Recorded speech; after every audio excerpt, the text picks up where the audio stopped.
സീഡിന്റെ നേതൃത്വത്തിൽ ഇരിക്കൂർ ബ്ലോക്ക് തല school kit വിതരണം ശ്രീകണ്ഠാപുരത്ത് നടന്നു. ചടങ്ങിൽ കെ സരോജിനി സ്വാഗതം പറഞ്ഞു. സ്വപ്ന KN അധ്യക്ഷത വഹിച്ചു. ശ്രീകണ്ഠാപുരം നഗരസഭാ ചെയർപേഴ്സൺ KV ഫിലോമിന ഉദ്ഘാടനം ചെയ്തു. സീഡ് ജില്ലാ മിഷൻ കോർഡിനേറ്റർ രാജാമണി പദ്ധതി വിശദീകരണം നടത്തി. രമ, രമ്യ, സന്ധ്യ, സിൽന, സുമ എന്നിവർ ആശംസകൾ അറിയിച്ച് സംസാരിച്ചു. പ്രൊമോട്ടർ മഹിജാമണി നന്ദി പറഞ്ഞു. നമ്മളുടെ ജില്ലയിലെ സീഡ് സൊസൈറ്റികൾ നമ്മൾ ഒരു വലിയ തുണയായിട്ടാണ് എത്തിയിട്ടുള്ളത്.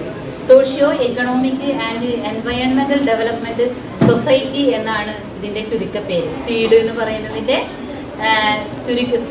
സീഡ് ചുരുക്കപ്പേരാണെങ്കിലും സോഷ്യോ എക്കണോമിക് ആൻഡ് എൻവയൺമെന്റൽ ഡെവലപ്മെന്റ് സൊസൈറ്റിയാണ് ഇതിന്റെ ഫുള്ളായിട്ടുള്ള പേര്, അല്ലേ?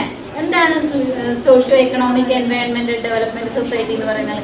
സോഷ്യോ എന്ന് പറഞ്ഞാൽ അല്ലെ, സാമൂഹികമായും സാമ്പത്തികമായും സാംസ്കാരികപരമായിട്ടുള്ള ഉന്നമനം, അല്ല, ജനങ്ങളുടെ ഉന്നമനം ലക്ഷ്യം വെച്ചുകൊണ്ടുള്ള ഒരു പ്രോജക്റ്റാണ്, അല്ലെ, ഒരു പദ്ധതിയാണ് നമ്മൾ ഈ സീഡിലൂടെ നടപ്പാക്കിക്കൊണ്ടിരിക്കുന്നത്.